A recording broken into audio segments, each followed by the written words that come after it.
Hi everyone, Annette from the Emerald Box Turtle. I'm back with some more Tarot 101 videos.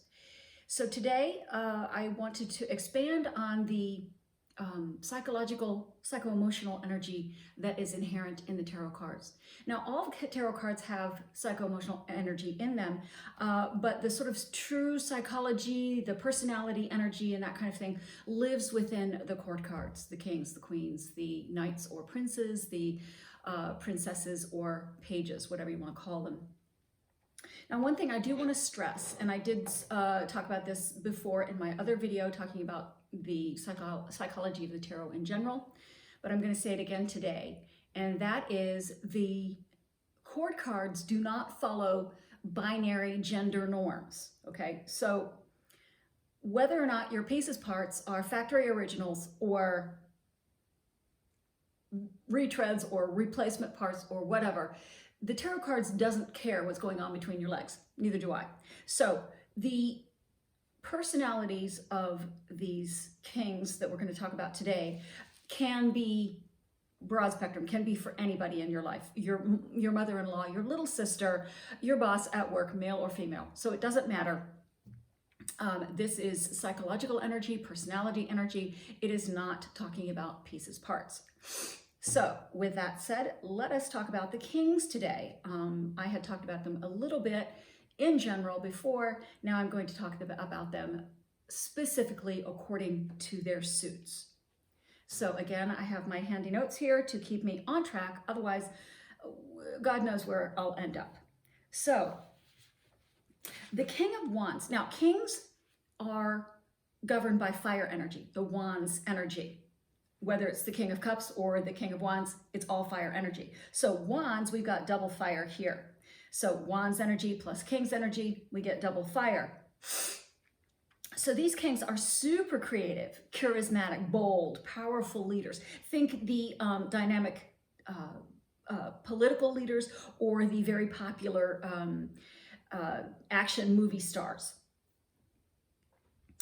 He likes to try to do the impossible. So he's never met a challenge that he hasn't tried to take on. He's quite the ladies' man. He's has a very dynamic physical presence. And now this doesn't mean that he's, 6'5" and built in muscles and everything. Dynamic physical presence can come from even a smaller package. Everybody, but basically everybody notices when this particular person walks into the room. Now, the king, unfortunately, is super egotistical. And that's because he really believes that he can do the impossible and insists on leading the way into the firestorm. And this can get in the way of rational behavior. So as he goes charging right into the firefight, the more cooler heads will say, dude, this is a suicide mission. But he's ready to rock and roll. And also, his inflated ego won't let him admit that he's made a mistake and or ask for help. The King of Wands, as I say, being a ladies' man, he loves to love the ladies. So unfortunately, he's probably not going to be, or I should say he's a lover, not just for the ladies, but he may not be a faithful partner. Now, the King of Cups is, because the cups, we have the emotional energy. Fire, together with the emotional energy, means that he's going to be very passionate about whatever he does. So he's going to be the type of person who talks that he's going to be, he's going to say that this is my baby, okay, for whatever project that he's working on, whether this is at work or it's a creative project or what have you. He's usually very reliable and supportive and nurturing, and will be pretty much artistic. He's an idealist.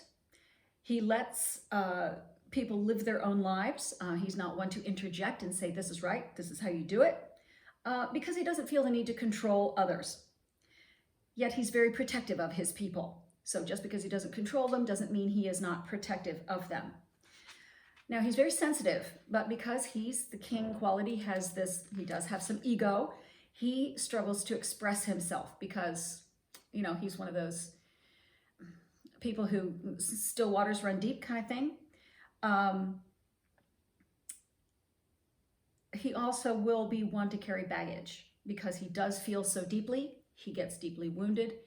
And so he may be carrying around some old emotional energy that he has not been able to let go of. Either his ego won't let it go because he's proud. And and he's not going to ask anyone for help with that because he is a king after all. He's a very good listener. So because with his nurturing side, he's going to be very good with caregiving professions like healers, therapists, and that kind of thing. And as I say, because he is so in tune with his feelings, and I don't want to say he's over emotional, but he's tapped into those emotions, so it's easy for him to blow things out of proportion if he feels like his emotions are being attacked. And because he struggles to express his emotions appropriately, he may seem like he doesn't have any at all. No, he's just got such a tight lid on his emotions that it's not that he doesn't have any, it's that they're pretty overwhelming for him. As far as a lover goes, the King of Cups is going to be really tuned in with his partner's emotions. But as I said before, he's probably not going to be able to share his emotions with his partner very well. So he's going to be a tough nut to crack. He's going to be hard to relate to on an even level. He'll listen to you all day, but it'll be hard for you to pull anything from him with regard to his feelings. Now, the King of Swords, if in all of the kings, he's going to be the asshole of the bunch. The King of Swords can run to the narcissistic and even sociopathic levels because he's all about the intellect. Never mind your fiiiiiiines. He doesn't care if your feelings get hurt because he's looking at what is logical, what makes sense. Very intellectual, analytical, organized, professional, superior above all other mere humans. He is driven to succeed. He has a very commanding personality. He's very businesslike. So think Ted Turner or any other CEO you've ever come in contact with. He examines all the angles to any kind of problem. Once he's made a decision as to what that solution is going to be, he acts very quickly and very decisively. No waffling, no thinking about it, no asking for opinions about other people. He sees what needs to be done. His idea is going to be the best. He goes and does it. Because he acts so quickly and decisively, he never looks back. So he doesn't dwell on the past, and when things go wrong, that's okay. Water under the bridge. We won't think about it. It's over. It's done with. We don't need to worry about it anymore. Moving on. Next. That's his philosophy. And as I say, he's very driven to succeed. And because he is so driven to succeed and egotistical and sometimes narcissistic and sometimes sociopathic, he has no trouble with bending the rules. He can be underhanded. He can be sneaky, just as long as he gets what he wants. And if it's illegal, if he doesn't get caught, no harm done, right? Then we come to the King of Pentacles. The King of Pentacles, he is earth energy, money energy, business energy. He's also very into tradition. So he is sort of the hearth, the firekeeper of the home. And he's conservative, he's established, and thinks in 10 to 20-year plans rather than the 5-year plan. And he represents the concept of old money, okay? Because his upbringing is such that you save for a rainy day, you spend very thriftily, and you keep, and this is a way, the keeping of the money and the tight home, that is a way to keep safety and security for himself and also for his people. He feels best when he is protecting his people. He feels happy when he sees his people are well-fed, well-housed, well-clothed. And because he is about money, his passions will be intertwined with making money. So he'll be very involved with his career, and his heart will lie in his career. He's astute, but he's not a big risk taker. So he's the kind of guy that invested in Ma Bell or Apple when they first hit the stock market. So he could see that this was a good idea, and he was in it for the long haul. He's stable and loyal and will keep any promise that he makes. He's an excellent family man. He's very supportive, kind, and considerate. So of all the kings, the best long-term family man kind of guy would be the King of Pentacles. You marry the King of Pentacles, you have fun with the King of Wands.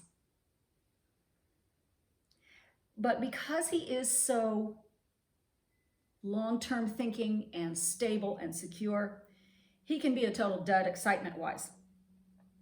He's the guy that wants dinner on the table at 6 o'clock. He's in bed by 9. And he reads the Wall Street Journal from cover to cover faithfully every morning.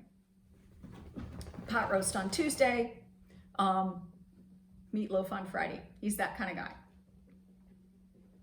He's also very possessive of his stuff and can be very sober and very practical. And he won't spend money on what he considers to be a frivolous thing. Now, as much as he adores his little darling girl, come senior year, he may have sprung for a prom dress junior year, but then come senior year, well, does that dress still fit? Well, then you can wear your junior prom dress. Your best friend just got married, ask her if you can borrow her wedding dress to wear for your own wedding. So he can be a little tight with $1. But that's his way of feeling safe. So that's the kings. Remember, it doesn't matter what's in your pants. Anybody can be a king, from little girl to grandma kind of person. We'll talk about the queens next time. Thanks for watching. Like and subscribe if you want to see the next installment of Tarot 101. And again, this was the psychology and practicality or personalities of the kings. Bye-bye.